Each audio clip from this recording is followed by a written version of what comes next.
Hello again, I'm Ray from the Radio Workshop with another pirate tale, a story of pirating from the sea. This is amazing, right?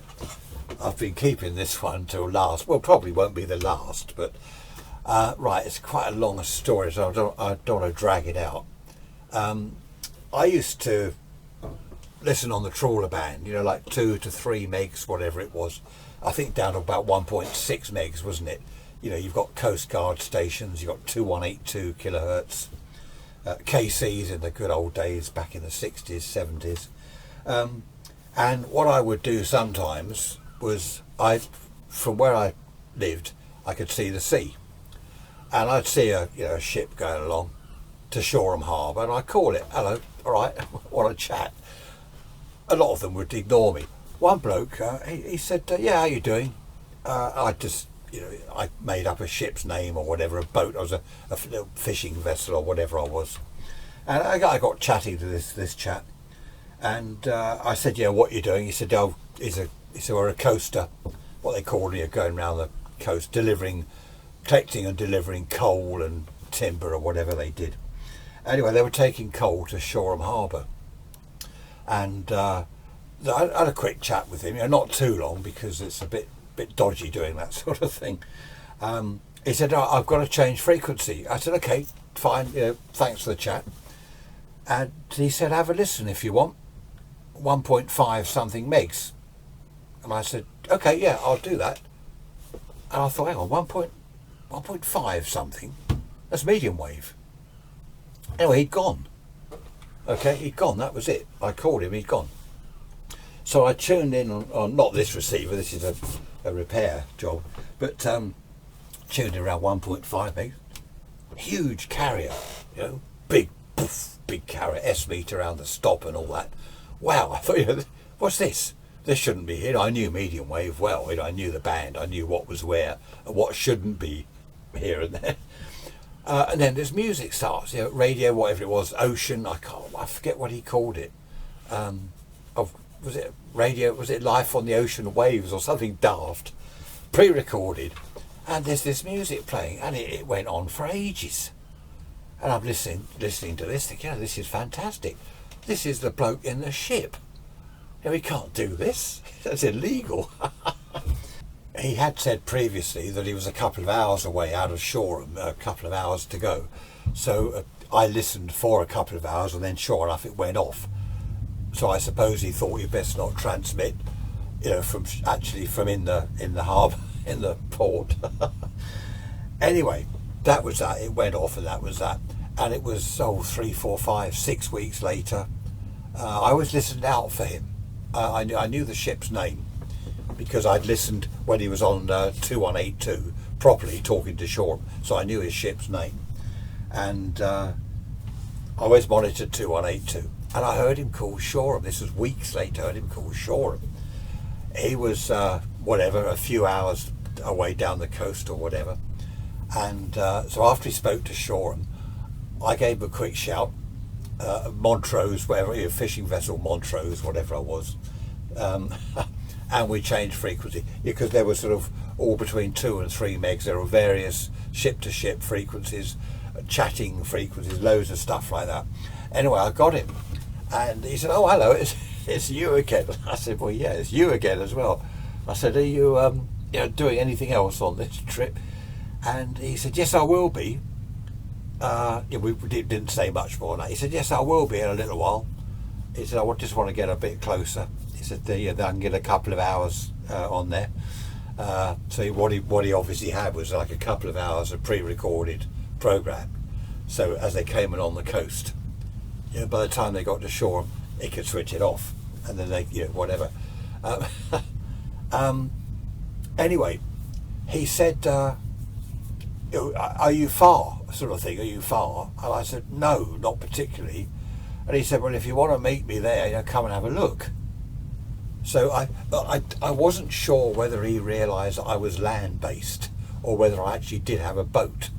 But anyway, I said, okay. And he said, tomorrow afternoon. And I said, right, yeah, okay. I said, I'll be there. He gave me a time, sort of 3 o'clock-ish or whatever it was. So, yeah, I listened to his program. He did his 2 hours, then he went off. Following afternoon, I don't know why it had to be then. I think it's because they had to unload and stuff like that, and he didn't want people around. Anyway, following afternoon, I went over there. I parked some way away from the harbour, out of the way, and I walked along, because in those days, you know, there were no restrictions. You could wander around all over the place. Anyway, I saw the ship, so I was sort of walking along towards this ship. There were several there, and there's a kind of gangway down, you know, and I'm looking up and thinking, well, this is it, you know, and there's a bloke at the top leaning over, looking at me, and I thought, oh, is that him? He'd said his name, and I thought, well, is that him? And then this chap said, all right, mate. I said, oh, yeah, looking for Dave. He said, oh, Dave, well, radio, yeah, come up.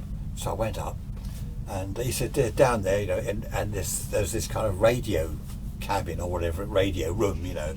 I mean, basically, it was just a small room with, I think, was it a Reese Mace transmitter? I can't remember. A Reese Mace transmitter, a receiver, you know, a few bits of paper. It was a right ashtray overflowing, you know, empty beer bottles. You know, it's fantastic. I never forget that. I just wish I'd had a camera at the time, you know. Anyway, this chap Dave, he wasn't much older than me. He was in his 20s, not much older than me. I was expecting some old chap. I don't know why. And anyway, he said, "Oh, hello, mate. All right, you know." He said, "Well, this is the gear, the transmitter." And I said, "Well, where's the pirate rig?" And he said, "Well, this is it. It went down to about 1.5 megs into medium wave. A lot of the stuff did then. A lot of the marine stuff, and even a lot of the military stuff. You know, the VFO would go down, perhaps say, you know, 1.52, 1.54 into medium wave. You're actually in medium wave." And all he did, he had a reel-to-reel tape recorder, right? A shelf with a load of reel-to-reel tape. That was his pre-recorded programs. And all he did, he took the output from the tape recorder and stuffed it in the mic socket on the transmitter. And you know, he showed me. So I loaded it all up, went to the medium wave, loaded up. You can see the aerial current and stuff. Lovely aerial, of course, because, you know, on a ship it went up there and along, you know, like inverted L. And of course the ground plane was the sea. So a fantastic aerial with a fantastic ground plane. And he said to me that, you know, he's got miles on ship to shore. He could transmit miles, but also on medium wave. You know, he'd done some tests with mates and that. I think he lived somewhere up north, and, you know, his mates, they'd heard him on medium wave kind of miles away on this ship. The transmitter, I remember him saying the transmitter 100 watts, AM of course, back in those days, 100 watts on medium wave from a ship. You know, I mean, this was, you know, as he said to me, now you can say you've been on a real pirate ship. Sorry about that rumbling noise. Someone's got a motor running or something. Yeah, so I was on a real pirate ship. I was well impressed. I was impressed. You know, I was at a young, impressionable age. You know, bear that in mind. I'm late teens, very early 20s, before I was married. So yeah, very early 20s at the most. And of course, you know, the table in there, the old chair and stuff, and fag ends overflowing the ashtray. I just thought this was fantastic. And I said, "Yeah, how did you do this? How did you get this job? I want to do this job." Because I was in the radio and TV workshop, you know, relatively boring. I said, "How do you get a job like this?" And his dad had been a radio officer in the Merchant Navy. He got in somehow that way and ended up on this, as he called it, the coal bucket. And he said, "I do the pirating." So I said, "Yeah, why? How come you pirate? You know, why did you do that?" He said, "Well, there's nothing else to do." He said, "Yeah, you might think this job's sort of glamorous, you know, from your point of view. You might think, wow, this is amazing." He said, "The actual job itself," he said, "I very rarely chat on the radio." He said, "You know, you get the odd coastguard call you."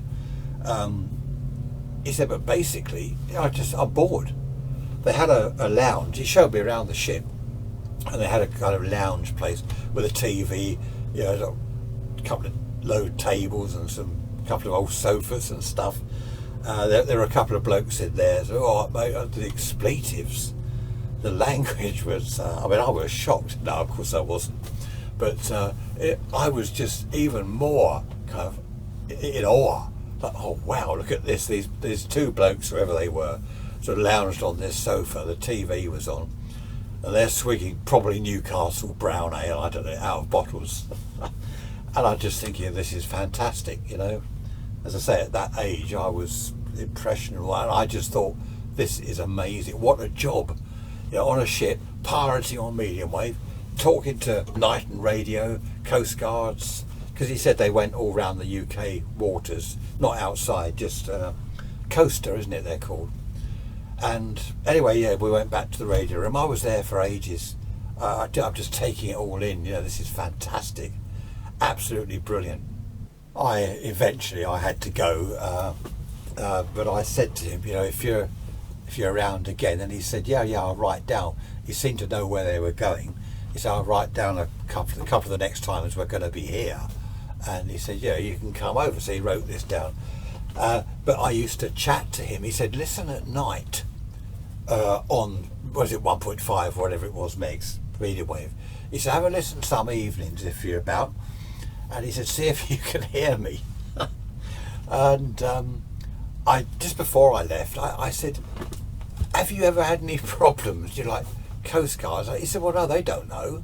He said, because this is medium wave. You know, they don't listen medium wave. Coastguards listen like on the trawler band, you know, on MF, not medium wave. And I said, well, what if a coastguard's calling you and you're transmitting on medium wave? He said, well, I don't hear them, do I? Oh, okay, that's that. And he did explain it. He said, you know, you don't sit in the radio room all the time just in case someone calls you on 2182. They did have some ships, I think he had one, on 500 kcs long wave, a system where it rings a bell, it listens to Morse code, and after I think it was 4 transmissions, a bell rings on the ship, so the radio officer, I think this is the poshest ship, so I'm not sure he had this, he then knows to go to the radio room because there's an emergency or something. But bear in mind this was just a coaster. Anyway, I said, you know, have you ever had trouble with it? And he said, no. Then he said, well, there was one time somewhere up, I forget where, Hull, Grimms, somewhere up north. He said, a couple of GPO lads waiting for him. They'd sussed what was going on, and they knew that a ship it was coming from a ship. All right, they didn't know which one. And anyway, they went in. You know, they pulled in and parked. Now, you don't do that with a ship. You don't park. They moored or whatever they did. And there's these 2 GPO lads sort of, well, if we come aboard, and there's the captain bloke. He said, the captain told them to go away. You know, he said, what do you want? We're about to unload. You know, he said, what do you want? And of course, the young GPO lad saying something about, there's something about pirating and a ship, pirate radio. And of course, the captain, they're talking about, you know, get out of it. The captain knew what he did, but of course, he didn't. You know, he didn't know anything. So anyway, I listened in the evenings. I'd have a listen around, and I heard him. I didn't know where he was, but I heard him on medium wave, you know, at night. Sometimes a really good signal. I'd hear really good. And one evening, it must have been pretty late at night. Now, bear in mind on these frequencies, you know, between 2 and 3 megs medium wave at night, you can travel thousands of miles on the radio. You can work thousands of miles away. And I called him on 2182, and he came back to me. Obviously, this isn't when he was on medium wave. He came back to me. He said, it gave a frequency, you know, 2.175 or whatever one of the chatting frequencies was. I went there, and you know, I said, you're a good signal. And he said, yeah, you too. I said, well, where are you? And he was up Scotland, up the top of Scotland, not in a harbour, you know, actually sailing. And he said, hang on a sec, I'll put out another signal before too long.